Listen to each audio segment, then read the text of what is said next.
नमस्कार, India news देख रहे हैं आप और मैं हूं आपके साथ सचिन दुबे। शुरुआत करते हैं फटाफट खबरों की।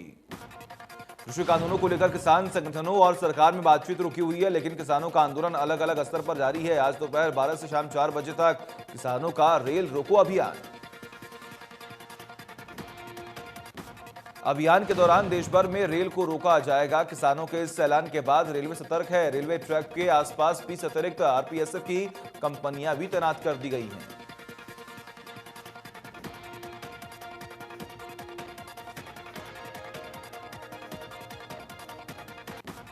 मुख्य तौर पर उत्तर प्रदेश, हरियाणा और पंजाब में फोकस है। किसानों का आंदोलन इन राज्यों में ही सबसे मुखर है। किसानों की ओर से इससे पहले 3 घंटे का चक्का जाम, भारत बंद और ट्रैक्टर रैली जैसी प्रदर्शन किए जा चुके हैं। इंडियन रेलवे ने आंदोलन को देखते हुए कई ट्रेनों को रद्द कर दिया। कुछ के रूट में बदलाव किया गया। ट्रेन से यात्रा के लिए निकलने वाले यात्रियों को ट्रेन की स्थिति को देखकर निकलने की हिदायत।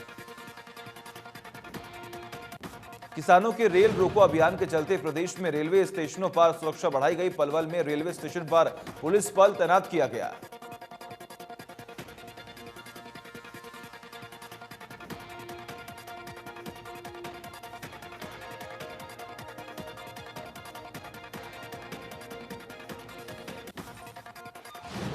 किसान नेता राकेश टिकैत ने रेल रोको अभियान को लेकर कहा कि सरकार ट्रेन चला ही नहीं रही है, रोकेंगे कैसे। करीब 4 घंटे तक ट्रेन रोककर वो यात्रियों की सेवा करेंगे और उन्हें अपनी बात समझाएंगे।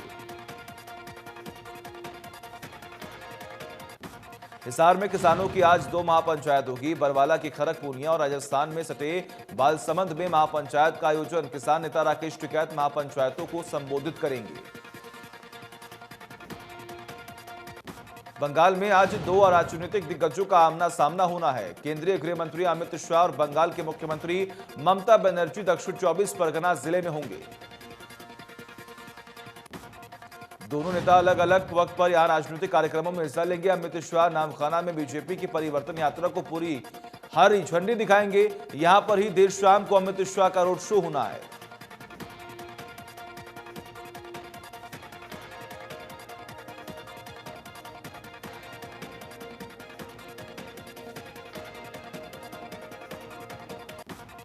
पूर्व केंद्रीय मंत्री और दिग्गज कांग्रेस नेता कैप्टन सतीश शर्मा का गोवा में निधन हो गया। कैप्टन शर्मा लंबे समय तक अमेठी लोकसभा क्षेत्र में गांधी परिवार के प्रतिनिधि थे।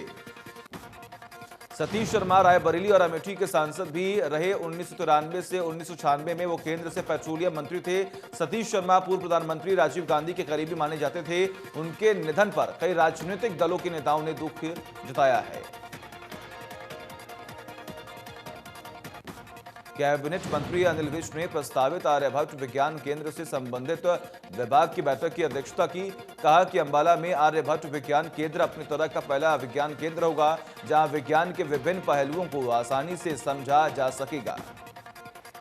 अनिल विज ने कहा कि केंद्र में आर्यभट्ट और बाकी वैज्ञानिकों के विषय की जानकारी दी जाएगी। विज्ञान केंद्र भवन को 4 मंजिला तैयार किया जाएगा, जहां कई सुविधाएं दी जाएंगी।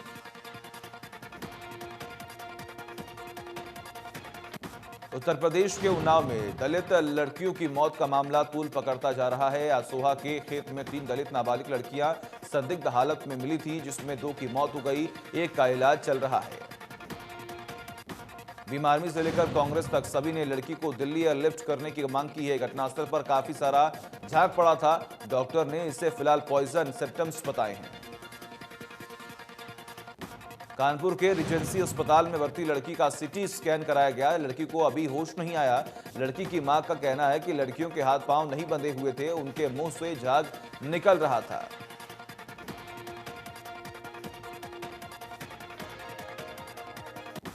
रोहतक जाट कॉलेज अखाड़ा में हत्याकांड के मृतकों को श्रद्धांजलि देने के लिए कुश्ती खिलाड़ियों ने कैंडल मार्च निकाला। इस हत्याकांड में 7 को गोली लगी थी। 7 में से 6 की मौत हो चुकी है। मरने वालों में 3 कोच, 2 महिला पहलवान और एक 3 साल का बच्चा शामिल है। कैंडल मार्च में नेशनल और इंटरनेशनल कुश्ती खिलाड़ियों ने हिस्सा लिया। पहलवान योगेश्वर दत्त ने भी श्रद्धांजलि दी है।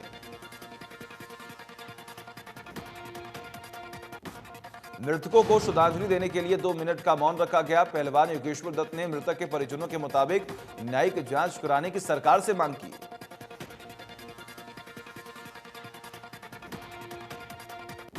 पानीपत में लूट और चोरी की वारदात बढ़ती जा रही है। सेक्टर 29 में पुलिस थाने में सामने 100 मीटर की दूरी पर 2 नकाबपोशों बदमाशों ने व्यापारी से बंदूक की नोक पर कार और मोबाइल लूट लिया।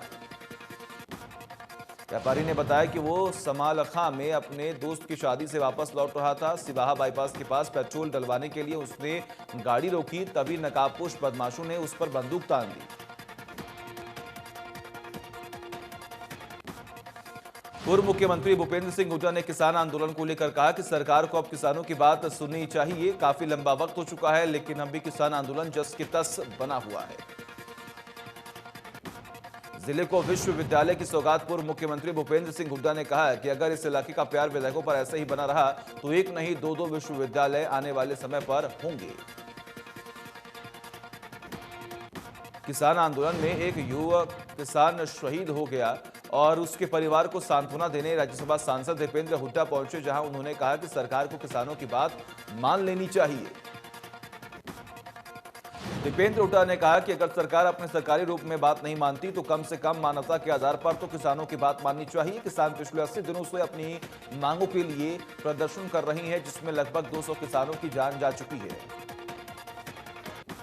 दीपेंद्र हुड्डा ने कहा कि आजादी के बाद का ये सबसे बड़ा आंदोलन है और सबसे बड़ी बात यह है कि सबसे शांतिपूर्ण तरीके से आंदोलन चल रहा है। हम हमेशा किसानों के हित की बात उठाते रहेंगे और उनके साथ खड़े रहेंगे। महंगाई पर बोलते हुए उन्होंने कहा कि महंगाई दिन प्रतिदिन बढ़ती जा रही है। हर दिन इसमें किसी विभाग में आए किसी न किसी चीज में रोजाना उसकी दाम बढ़ाए जा रही हैं, जिससे आम लोगों को काफी परेशानी हो रही है।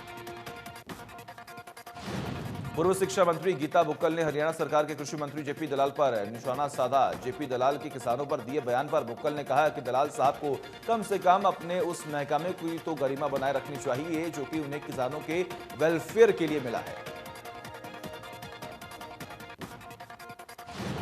उन्होंने कहा कि दलाल ने किसान का मजाक नहीं उड़ाया बल्कि उस जवान का भी मजाक उड़ाया है जो कि देश की सीमा की रक्षा करता है। उन्होंने कहा कि जिस किसान का मजाक उड़ाया है उसका बेटा सैनिक है और देश की सेवा कर रहा है।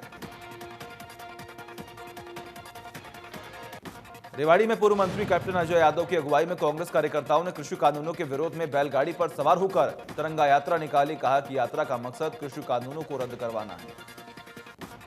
अजय यादव ने कहा कि तीनों काले कानून किसी भी कीमत पर किसानों के हक में नहीं है। इससे आड़ती और मध्यम वर्गीय व्यापारी बर्बाद हो जाएंगे और मंडियों की सत्ता कुछ पूंजीपतियों के साथ चली जाएगी।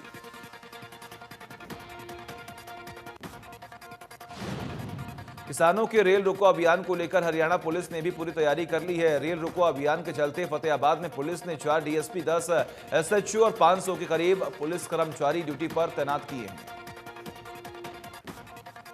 डीएसपी ने बताया कि उपद्रवियों से निपटने के लिए पुलिस ने तैयारी कर ली है और अगर कोई व्यक्ति उपद्रव करता है तो उसके खिलाफ सख्त कार्रवाई भी की जाएगी।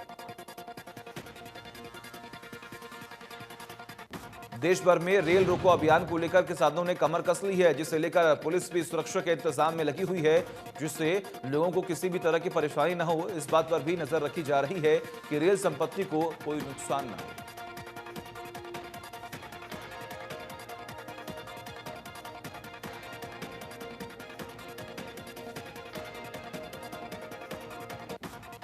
जीआरपी रेलवे स्टेशन पर आरपीएफ पुलिस तैनात कर दिए गए हैं। पुलिस जगह जगह तलाशी कर रही है ताकि कोई अप्रिय घटना न हो।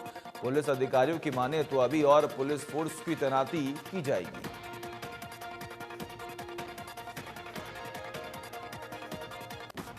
किसान आंदोलन के समर्थन में रोहतक जाट भवन में खाप पंचायतों के प्रधानों और प्रतिनिधियों की एक मीटिंग हुई। मीटिंग में फैसला लिया गया कि संयुक्त किसान मोर्चा जो भी फैसला लेगा, खाप पंचायतें उसी का समर्थन करेंगी।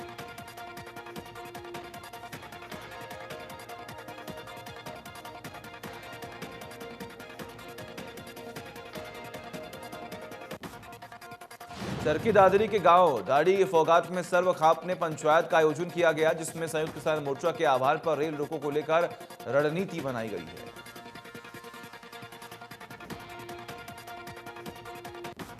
संयुक्त किसान मोर्चा के आह्वान पर जींद में किसान रेल रोकेंगे। जिले में किसानों ने कई पॉइंट बनाए हैं, लेकिन बरसोला गांव के पास मुख्य केंद्र रहेगा, जिसमें जिले भर में किसान जुटेंगे। पंजाब के गांव जा रहे किसानों के ट्रैक्टर से एक बस टकरा गई। हादसे में 2 किसानों की मौत हो गई। मरने वाले किसानों की पहचान बठिंडा के गुरदास सिंह और अजाब मिसिंग के रूप में हुई है। बता दें कि बहादुरगढ़ से पंजाब जाते समय यह हादसा हुआ। टिकरी बॉर्डर पर एक और किसान की मौत हो गई। 64 साल का किसान शमशेर लुधियाना का रहने वाला था। बताया जा रहा है कि किसान की मौत दिल का दौरा पड़ने से हुई है। पिछले कुछ दिनों से मौसम में बदलाव के कारण गेहूं और सरसों की फसल में अल नामक कीट का प्रकोप बढ़ने लगा है, जिसे देखकर रादौर में किसानों के माथे पर चिंता की लकीरें खींचने लगी हैं। कृषि अधिकारी ने किसानों को कीटनाशक का छिड़काव करने की सलाह दी है। किसान फसल में महंगे कीटनाशकों का छिड़काव करने पर मजबूर हैं। प्रकोप बढ़ने से उत्पादन पर प्रति एकड़ हजारों रुपए का नुकसान किसानों को उठाना पड़ेगा। हरियाणा के मुख्यमंत्री मनोहर लाल ने बुधवार को फेमिना मिस ग्रैंड इंडिया का खिताब जीतने वाली मनिका श्योकंद के चंडीगढ़ में मुलाकात की। इस अवसर पर सीएम ने उन्हें भगवत गीता की प्रति भेंट कर उज्जवल भविष्य की शुभकामनाएं भी दी। मनिका श्योकंद के साथ उनके माता पिता और अन्य परिजन भी मौके पर पहुंचे थे। मनिका श्योकंद मूल रूप से हरियाणा के जींद जिला की रहने वाली हैं और उन्होंने हाल ही में यह खिताब अपने नाम किया है। इस अवसर पर मुख्यमंत्री मनोहर लाल ने कहा कि प्रधानमंत्री नरेंद्र मोदी जी के हरियाणा में बेटी बचाओ बेटी पढ़ाओ अभियान की शुरुआत के बाद बेटियों के प्रति एक सकारात्मक वातावरण तैयार हुआ है और अभिभावकों की सोच बदली है।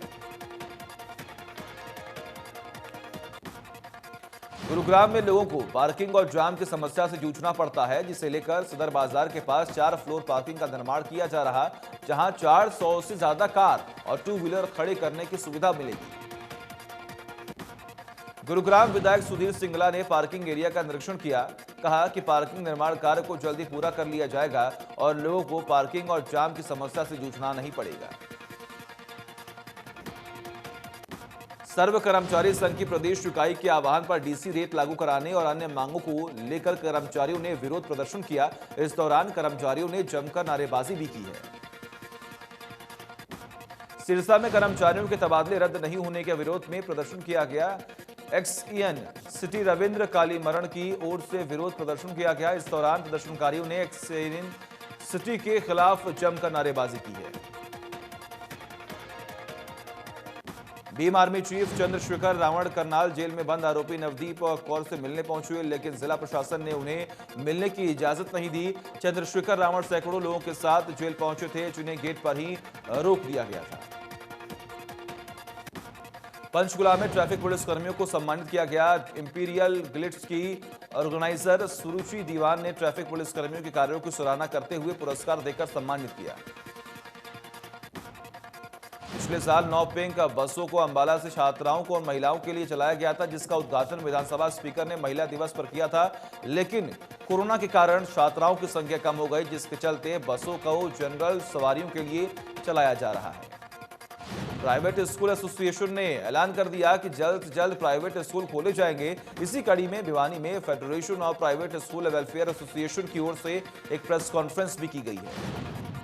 इस दौरान प्राइवेट वेलफेयर एसोसिएशन के प्रदेश महासचिव राम अवतार शर्मा समेत अन्य पदाधिकारी भी मौके पर मौजूद रहे। उन्होंने बताया कि 20 तारीख को स्थानीय वैश्य मॉडल स्कूल में एक राज्य स्तरीय बैठक आयोजित की जाएगी। अवतार शर्मा ने कहा कि बैठक में पहले से ही 5वीं तक स्कूल खोलने के बारे में गंभीरता से चर्चा होगी। साथ ही उन्होंने कहा कि कोरोना काल के बाद अब सब कुछ सामान्य है, लेकिन फिर भी पहली से लेकर 5वीं कक्षा तक के स्कूलों को नहीं खोला गया है। गुजरात के राज्यपाल आचार्य देवव्रत यमुनानगर पहुंचे, जहां उन्होंने जैविक खेती पर आयोजित कार्यक्रम में भाग लिया और कहा कि आज धरती पर इंसान को छोड़ बाकी सभी प्राणी सही हैं, लेकिन इंसान की गाड़ी बिगड़ चुकी है। इसी कारण है प्रकृति से दूर रहना है। उन्होंने कहा कि हमने अपने खतरनाक नियम लागू करके भारी नुकसान किया, खेतों में जहर डालकर पक्षियों को मार दिया और डीएपी और यूरिया के कारण जहां लागत बढ़ रही है, उत्पादन घट रहा है। राज्यपाल आचार्य देवव्रत ने कहा कि किसान कर्ज में बोझ में आ रहा है और मरने के रास्ते अपनाता है। उन्होंने कहा कि यूरिया के अधिक इस्तेमाल से भूमि की शक्ति कमजोर हो गई है, धरती को पेस्टिसाइड ने चूस लिया है। कोविड-19 के बाद अब हर रविवार को धर्मनगरी कुरुक्षेत्र के लोगों की परेशानी को खत्म करने के लिए राहगिरी कार्यक्रम का आयोजन किया जाएगा। इस महामारी के बाद पहली बार राहगिरी कार्यक्रम का शुभारंभ सांसद नायब सिंह सैनी और विधायक सुभाष सुधा ने किया। भिवानी नगर परिषद में लंबित सीएम विदों के समाधान के लिए उपायुक्त की अध्यक्षता में खुला दरबार लगाया गया। इस दौरान म्यूनिसिपल आयुक्त और अतिरिक्त उपायुक्त ने सीएम विदों से जुड़ी समस्याएं सुनी हैं। नगर परिषद से जुड़ी कुछ समस्या पहले 2070 समस्या पेंडिंग थी, जिससे जिला रैंक में पिछड़ा हुआ था। इस पर उपायुक्त ने नगर परिषद को इन समस्याओं को जल्द निपटाने के निर्देश दिए। अब 106 शिकायतें पेंडिंग हैं। उपायुक्त ने कहा कि अधिकारी और समस्या से संबंधित व्यक्ति एक साथ आने से समस्या का समाधान जल्दी होता है। प्रशासन हर व्यक्ति की समस्या सुनने के लिए तत्पर रहता है। गांव मोहना में 300 साल पहले बनी चौपाल को अब दोबारा से सुंदर बनाया जाएगा, जिसे लेकर जेजेपी के जिला अध्यक्ष तेजपाल डागर अरविंद भारद्वाज ने चौपाल में होने वाले 10 लाख के विकास कार्यों का शुभारंभ किया। इस दौरान ग्रामीणों ने जेजेपी नेताओं का फूल मालाओं से स्वागत किया। इस मौके पर ग्रामीण गिरिराज सिंह ने बताया कि यह चौपाल 300 साल पुरानी है और यहां पर एक पेड़ करीब 700 साल पुराना है। मामले में संज्ञान लेने के लिए ग्रामीणों ने उप मुख्यमंत्री का आभार जताया। कहा जल्द ही गांव में एक बड़ी रैली का आयोजन किया जाएगा, जिसमें उप मुख्यमंत्री को मुख्य अतिथि के तौर पर बुलाया जाएगा। सोना नगर परिषद विभाग की ओर से आरवाली पहाड़ी इलाके में अवैध फार्म हाउसों को पीला पंजा चलाकर ध्वस्त किया गया। बता दें कि अवैध फार्म हाउस की संख्या लगभग 1.5 दर्जन है। सिरसा में अब बारिश के बाद जलभराव की स्थिति पैदा नहीं होगी, जिसके लिए सिरसा जिला प्रशासन और नगर परिषद प्रशासन ने जलभराव की समस्या से निजात दिलाने के लिए कोशिश शुरू कर दी है। सिरसा नगर परिषद ने इस समस्या का समाधान करने के लिए 29 करोड़ की ग्रांट के लिए नगर परिषद के उच्च अधिकारियों से आग्रह किया है। नगर परिषद के उप प्रधान रणधीर सिंह ने कहा कि विभाग द्वारा पैसा जारी करने के बाद जलभराव की निकासी का काम शुरू किया जाएगा। बुलेट पर पटाखे वाला साइलेंसर लगाने वाले मैकेनिक के खिलाफ पुलिस सख्त कार्रवाई कर रही है। पुलिस ने ऐसी लगभग 70 बुलेट मोटरसाइकिल के 7 लाख के चालान किए। डीएसपी सतीश वत्स ने बताया कि आमजन की परेशानी को देखते हुए पुलिस द्वारा कार्रवाई की जा रही है। फतेहाबाद पुलिस ने एक नाइजीरियन युवक को 11 किलो गांजा और 35 ग्राम हेरोइन के साथ गिरफ्तार किया। आरोपी की पहचान जॉन के नाम से हुई है। पुलिस ने छापेमारी के दौरान आरोपी को काबू किया।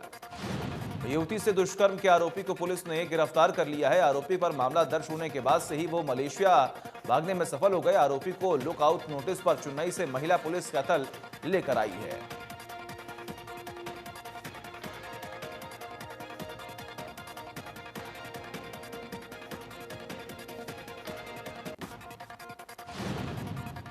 और इस बीच आपको यह भी जानकारी दें कि पीड़िता का यह कहना है कि शादी हो जाने के बाद आरोपी ने उसकी शादी तोड़ने के लिए वो वीडियो वायरल कर दिया, जिसके बाद पीड़िता ने आरोपी के खिलाफ मामला दर्ज किया था। फिलहाल पुलिस ने आरोपी को गिरफ्तार कर लिया है। जैसलमेर पुलिस ने बड़ी कार्रवाई करते हुए हरियाणा के 2 डकैती के वंचित आरोपियों को गिरफ्तार किया। जिला पुलिस अधीक्षक को सूचना मिली थी कि पंचकुला में डकैती करने वाले जैसलमेर से हैं। मामले को गंभीरता से लेते हुए अतिरिक्त पुलिस अधीक्षक के नेतृत्व में टीम गठित की गई और कार्रवाई की गई और आरोपी को रेस्टोरेंट से दबोचा गया। हरियाणा पुलिस के इंस्पेक्टर ने बताया कि दोनों शातिर अपराधी हैं और ये दोनों कभी पुलिस के अधिकारी बनकर तो कभी प्रॉपर्टी डीलर बनकर लोगों से ठगी करते थे। सोना में चोरों ने इलेक्ट्रिक आर मशीन चुरा ली। चोरी की घटना सीसीटीवी में कैद हो गई। 2 दिन पहले भी चोरों ने 8 दुकानों के शटर तोड़कर लाखों रुपए की सामान चोरी कर लिए थे। पुलिस मामले की तफ्तीश में जुटी हुई है।